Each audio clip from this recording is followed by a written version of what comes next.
Hello.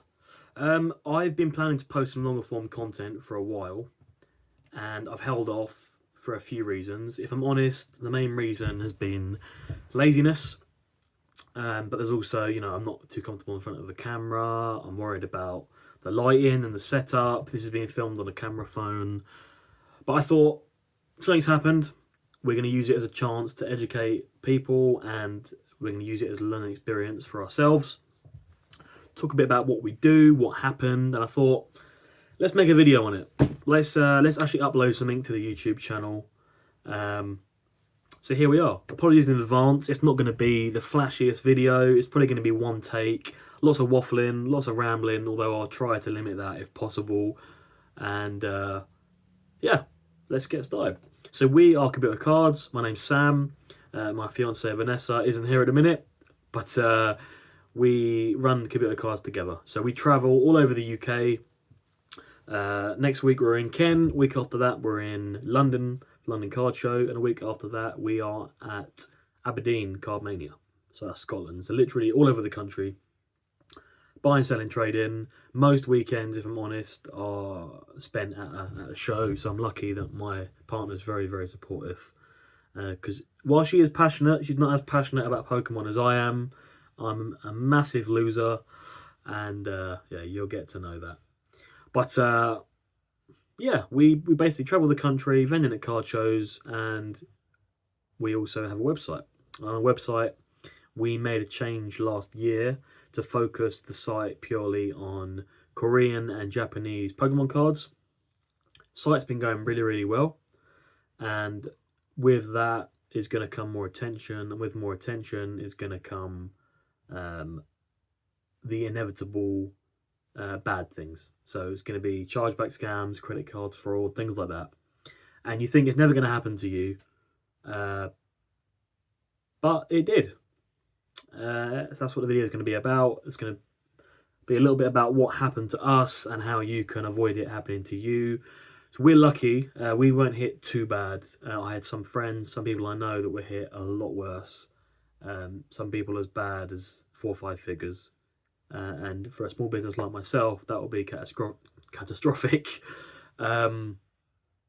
Luckily, we only really lost a few £100 and the product, which still, don't get me wrong, is terrible. But compared to some people, we got off lightly, and we're lucky enough to kind of take it as a learning experience, and to try and stop it happening to other people. So you probably haven't seen, I've put a few bits of content out on my Instagram talking about what happened, short form. So here we're going to talk a little bit about what happened and how you can stop it happening to you. So that's enough waffling. Like I mentioned, we run a website, kabutocards.co.uk. If you want Japanese or Korean products, that's where you go. We're going to try, we try to be the best priced for booster boxes, for Korean and Japanese booster boxes in the UK. Obviously, we can't always update the prices. Sometimes people undercut us, but we try to be the best value for money that we can. So make sure you go to kabutocards.co.uk to grab your Japanese and Korean booster boxes. God, I'm waffling. I'm not going to plug us anymore. That's what she said. There we go. Yeah, so we run a website. It's been going well. And we had an order a couple of weeks ago that was flagged by Shopify as potential fraud. So the order was around 10:30 in the evening. So getting ready for bed, popped up on the phone. I already packed up the orders for the day, and I thought, oh, it's just one more. Let's get it in the pile. Logged into Shopify and had a look, and Shopify had flagged it as potential fraud. So I thought, it's the first time this has happened. Bit odd. Let's go and have a look. Open it up, and I noticed firstly that the address had some weird writing in it. So they tried to put notes in the address field that said, best of luck with the pools. Something like that. It was something like good luck with the pools.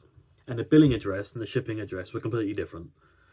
Now, that's not a red flag by itself, because if you have moved house and haven't updated your address with a bank, or you're sending a gift, like the billing address and the shipping address, it's not abnormal, that they're going to be different. Perfectly normal. So Shopify recommended that I email the customer to confirm the address, and obviously look at the address issues anyway, because like I said, there was weird notes in the street name.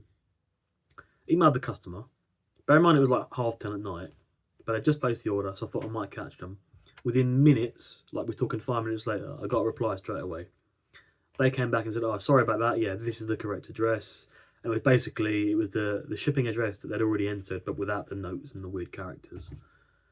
So I thought, okay, they've replied. Let's get the order sent off. Wake up the next morning, and there was another order from the same area, which was a city called Glasgow. I think I can say that. A city called Glasgow in Scotland. And both these orders were going to the same postal area, but different addresses. So the first half of the postcode, the first 3 characters was the same.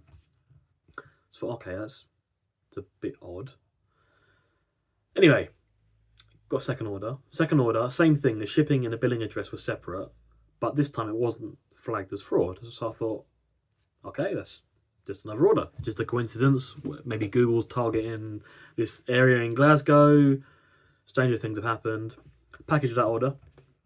Taken both to the post office. I'm lucky enough to live literally next door to the post office. Is right there. So very, very fortunate. Ran them over with the rest of the orders.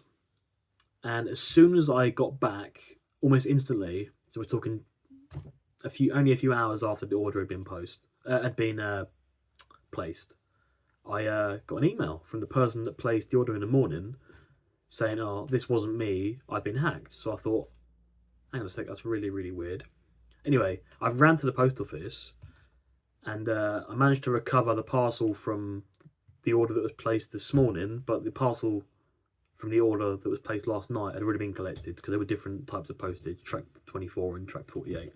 Anyway, so the second order that was placed the early hours of the morning, I managed to get that back, and I emailed the person back and said, "No worries, I've recovered the parcel, we'll give you a refund, don't worry about it, sorry this has happened, change your passwords, etc." Put a video up on Instagram saying I think I'm about to get scammed, because that then raised a red flag for me about the order that happened last night. But that has already gone, so I couldn't collect it, and Royal Mail has said that it was already in the system, so I couldn't recover it, and I'd have to wait until there was a delivery attempt.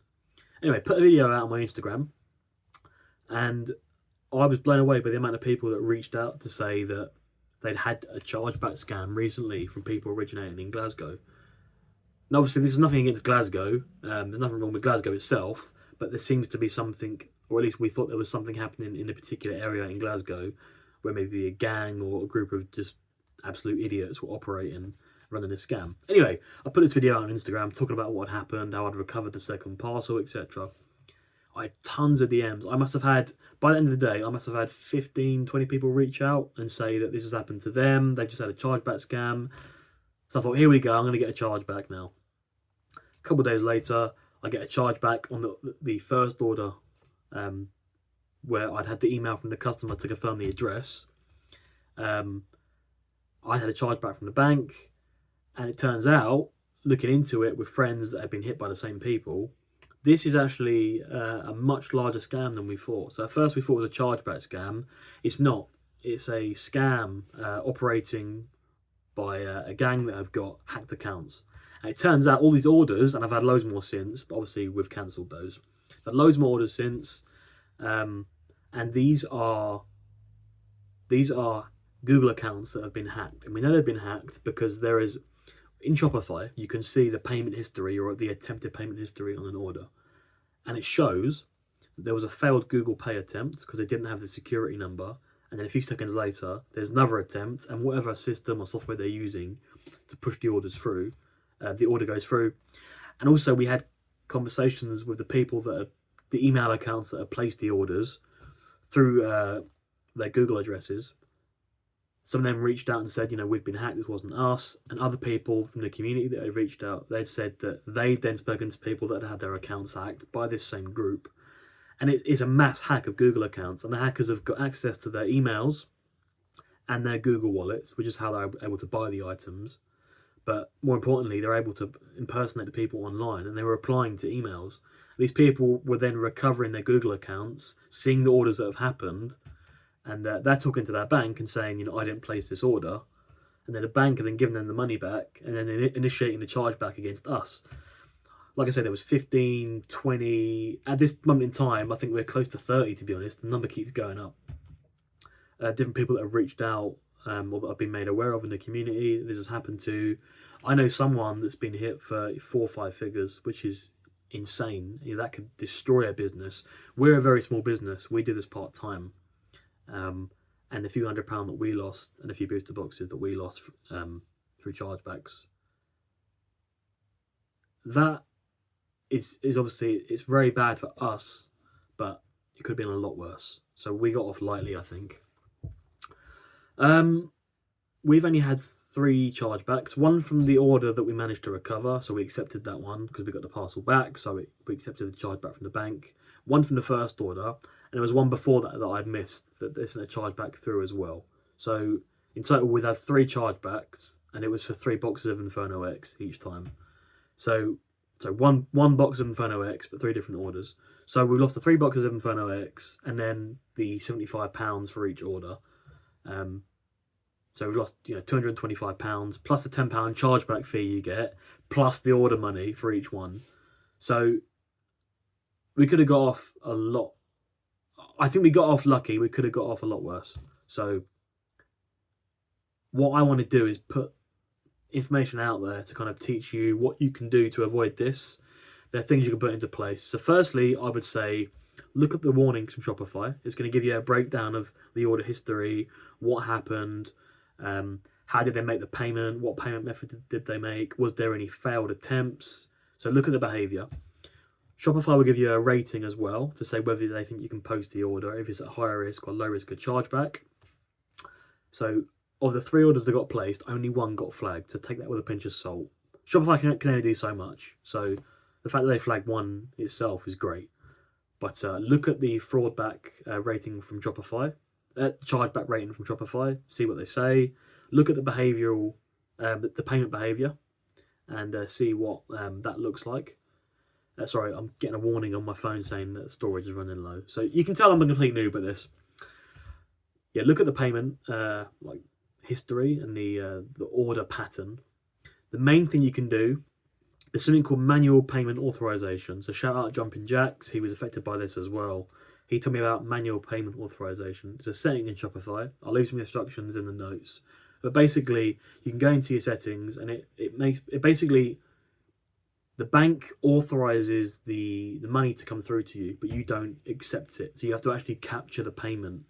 But it lets you review the order before you accept it. So if one of these, dodgy orders comes through that looks like a scam, you can just reject it, and you've never received the money, therefore you won't get a charge back. That's the main thing you can do. Most importantly, I would say, above the Manual Payment Authorisation, is go with your gut. That's the most important thing you can do. At the end of the day, if something doesn't feel right, or something looks too good to be true, it probably is. But at the end of the day, there are going to be scumbags out there. People are going to try their luck. It's the world we live in. The hobby is incredible. Pokemon is an amazing hobby. Unfortunately, it attracts a lot of unsavory characters. So do whatever you can to protect yourself and your business. If you have a Shopify website or online shop, turn on Manual Payment Authorisation. Look at the orders that come through. Don't just take everything for face value, because if people can scam you, they will. Unfortunately, that's human behaviour. It's what we do. Not everyone's bad, but a lot of people are. And like I said, finally, just go with your gut. If something feels off, listen to that feeling, and just be careful. So I hope this helps. Maybe I'll do a follow-up video showing how to actually turn on Manual Payment Authorisation. But I want to keep the attitude positive. I want to start posting videos about what we do, running the business. Like I said, we're planning to push the website a lot more. We want to take the business in that direction and maybe cool down the vending a little bit. Maybe there'll be some vendor POVs, but I think I want to keep the channel focused on running a Pokemon business, keep a transparent kind of like a camera over my shoulder talking about how we run things, what we do, and what to expect going forward. So my name's Sam, this is Kabuto Cards. Hope this was helpful, and we'll see you later. Peace.